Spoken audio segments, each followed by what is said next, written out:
lembaga. Sebelum kita pergi kepada itu, ya tuan-tuan dan puan, saya mohon tuan-tuan dan puan membuka buku Akta Koperasi 1993 dan peraturan-peraturan, sebab dalam tempoh perkhidmatan lembaga ini saya akan fokuskan dalam peraturan 18. Tuan-tuan dan puan buka muka surat 111 dalam buku akta ini dan kita tengok pada peraturan 18.2 yang mana dalam peraturan 18.2A ini menerangkan sekurang-kurangnya 1/3 daripada anggota lembaga hendaklah mengosongkan jawatan mereka pada setiap tahun di mesyuarat agung tahunan. Saya yakin dan percaya tuan-tuan dan puan dah faham ya bahawa bilangan anggota lembaga paling ramai 6 dan paling kurang adalah 6 dan paling ramai adalah 15 orang. So, kita nak tahu berapa ramai bilangan anggota lembaga dalam koperasi kita. Kita tengok dalam undang-undang kecil kita, dia ada menyatakan berapa ramaikah bilangan anggota lembaga kita. So, ada setengah koperasi bilangan anggota lembaganya 6, ada yang bilangan lembaga dia 8, ada bilangan lembaga dia 9, ada bilangan lembaga dia 10, ada bilangan lembaga dia 12, ada bilangan lembaga dia 15. Tidak menjadi masalah sebab yang kita tahu setiap koperasi undang-undang kecil dia adalah berbeza antara satu sama lain, dan ini bergantung kepada aktiviti-aktiviti yang dijalankan oleh sesebuah koperasi.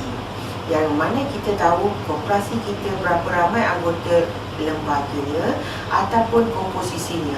Contohnya di koperasi tuan-tuan dan puan ada 12 orang anggota lembaga. So dalam peraturan 18.2 ini mengatakan sekurang-kurangnya 1/3 daripada 12 orang itu hendaklah mengosongkan jawatan mereka pada setiap tahun di mesyuarat agung tahunan. So, maknanya 1/3 daripada 12 orang adalah 4 orang tiap-tiap tahun hendaklah meletakkan jawatan mereka.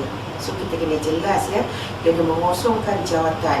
Kalau selepas kita mengosongkan jawatan itu kita dilantik semula, itu tidak menjadi masalah. Asalkan kita dah kosongkan terlebih dahulu kita punya jawatan, kemudian kita dilantik semula, itu memang tidak menjadi masalah. Kalau kita dilantik semula, kuasa melantik ini terletak hak di kalangan anggota-anggota koperasi. Sebab kita yang unitnya koperasi, anggota sendiri yang akan memilih siapa yang mereka nak lantik sebagai lembaga.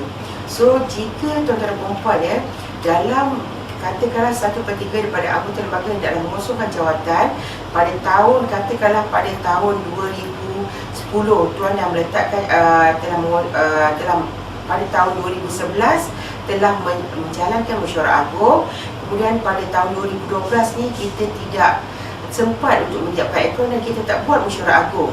Dan pada tahun yang berikutnya yang akan turun adalah 1/3 pada tahun 2012 dan 1/3 pada tahun 2013 yang terpaksa turun. Maknanya 2/3 daripada anggota yang turun. Kenapa 2/3 yang turun? Sebabnya pada tahun 2012 kita tak sempat mengadakan mesyuarat agung, dan pada 2013 baru kita mampu buat, maka kekosongan jawatan itu hendaklah diturunkan. Maknanya 4 instead of 4 yang turun, kita akan turun 8 orang sekaligus ya. So maknanya kita kena faham macam mana kita nak menurunkan ataupun lembaga nak mengosongkan kerusi-kerusi mereka. So maknanya kalau tahun ni kita buat mesyuarat agung dan turun 1/3, tahun depan kita tak buat mesyuarat agung, dan tahun lagi satu kita buat mesyuarat agung, tahun lagi satu tu yang akan turun adalah 8 orang ataupun 2/3 daripada 12 yang akan terpaksa mengosongkan jawatan mereka. Ini ada diperincikan dalam garis panduan. Nanti tuan-tuan dan puan tengok ada dalam garis panduan yang telah diberikan oleh Suruhanjaya bagaimana cara kita kalau kita tidak mengadakan mesyuarat agung, macam mana kita perlu mengosongkan jawatan-jawatan tersebut ya. Kita tengok daripada peraturan 18.2B, perkiraan yang dinyatakan dalam perenggan A hendaklah diulangi secara bergilir-gilir pada setiap tahun di mesyuarat agung tahunan yang berikutnya berkenaan dengan 2/3 daripada anggota lembaga yang lain. Kenapa ya tuan-tuan dan puan? 1/3 sahaja daripada anggota lembaga yang turun. Ya, kerana bila kita turun 1/3, yang maknanya yang lain 2/3 campur dengan 1/3 yang baru itu boleh melaksanakan projek-projek. So maknanya ada kesinambungan kerja-kerja yang kita kena jalankan. So maknanya bukannya kalau misalnya kata semua digugurkan, kita tak tahu yang baru dilantik tu tak tahu nak bermula di mana. So maknanya itu dia punya rasionalnya kenapa 1/3 setiap tahun kena mengosongkan jawatan mereka, tuan-tuan dan puan. Terma pelantikan anggota lembaga ini jika dia mengosongkan jawatan sebelum mesyuarat agung tahunan.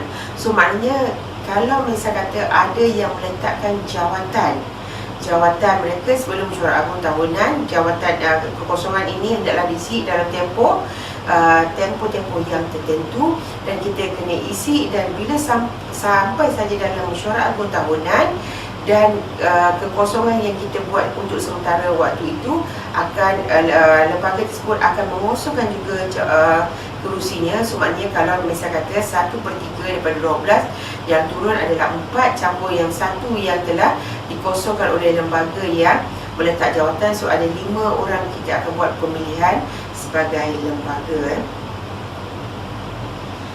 Okey, kita tengok 18.2D giliran pengosongan jawatan yang hendaklah diambil kira jika mesyuarat agung tahunan tidak diadakan. Itu yang saya telah jelaskan tadi ya.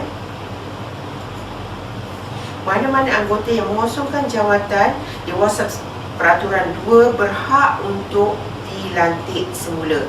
Contohnya misal kata kita telah memegang jawatan sebagai anggota lembaga untuk satu tempoh, maknanya 3 tahun, kemudian kita kosongkan jawatan tersebut, kemudian kita dilantik semula, tak menjadi masalah ya. Berhak, sebab kita adalah berhak untuk dilantik semula sebagai anggota lembaga.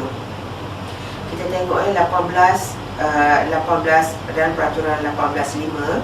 Walau apapun peraturan 2, mesyuarat agung tahunan mempunyai kuasa untuk menamatkan pelantikan seluruh atau mana-mana anggota lembaga selain anggota lembaga yang dilantik oleh Suruhanjaya menurut Sabpenggan 69.1 4B Akta dengan syarat bahawa satu cadangan bertulis bagi penamatan itu diterima oleh koperasi sekurang-kurangnya 7 hari sebelum mesyuarat agung tahunan dipanggil. Ini bermaksud yang saya kata ada anggota-anggota yang menghantar usul kepada lembaga 7 hari sebelum mesyuarat agung diadakan untuk menamatkan keseluruhan perkhidmatan lembaga. Maka kalau diterima usul tersebut, maka kita boleh melaksanakan yang mana kita boleh melaksanakannya. Semua anggota lembaga terpaksa meletakkan jawatannya dan kita buat pemilihan semula semua anggota lembaga. Misal contoh saya beri tadi 12 orang, maknanya 12 orang ini akan digugurkan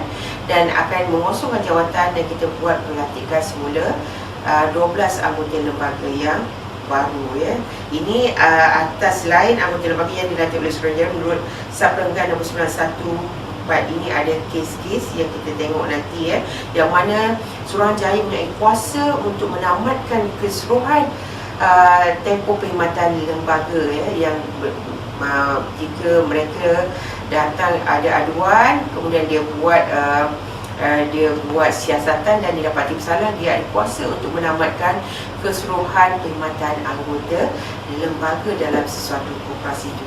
Saya harap tuan-tuan dan puan yakin faham dengan apa yang penjelasan yang saya berikan tadi, sebab ini adalah penting. So maknanya kalau ada anggota-anggota yang menghantar usul kepada lembaga 7 hari sebelum mesyuarat agung tahunan diadakan dan dia telah memenuhi kriteria, dia menulis usul tersebut dan ada penyokong dan pencadang usul dan dibawa usul tersebut dalam mesyuarat agung, so kita bolehlah menamatkan perkhidmatan anggota lembaga. So ada dia punya syarat-syarat ya, yang 5, dia sekurang-kurangnya 7 hari usul tersebut hendaklah dihantar 7 7 hari sebelum mesyuarat agung kepada lembaga.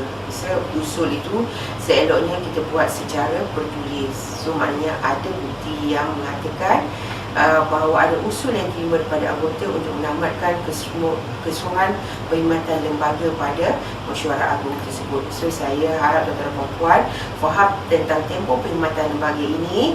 Kalau faham tuan-tuan dan puan, kita berhenti seketika dan kita akan sambung kepada slot yang berikutnya. Terima kasih.